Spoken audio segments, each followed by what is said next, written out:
ওই বিজেপির সেই গুন্ডাটা কই কই যে বলেছিল কোটি কোটি লোক নিয়ে হাঁটবো, কোথায় গেল সেই গুন্ডাটা? বেটা নন্দীগ্রামের গুন্ডা, গুন্ডামি করলেই কেলানি খাবি।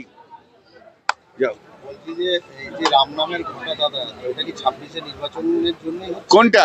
আমরা প্রত্যেক বছরই পুজো করি, তো গত বছরও করেছি, তার আগের বছরও করেছি।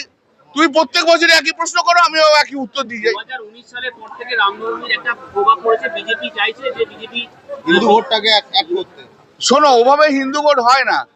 যারা যে মানুষ যে হিন্দু সমস্ত ধর্মের মানুষকে ভালোবাসে তারাই হচ্ছে আসলি হিন্দু।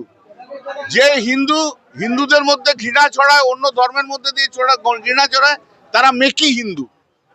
এরা হিন্দুই নয়, এরা হিন্দুর নামে রাজনীতি করে আর হিন্দুর নামে ব্যবসা করে খায়।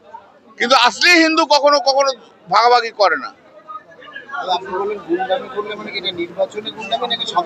ও যেখানে গন্ডামি করে তখনই ও বেশি মাস্তান হয়ে গেছে,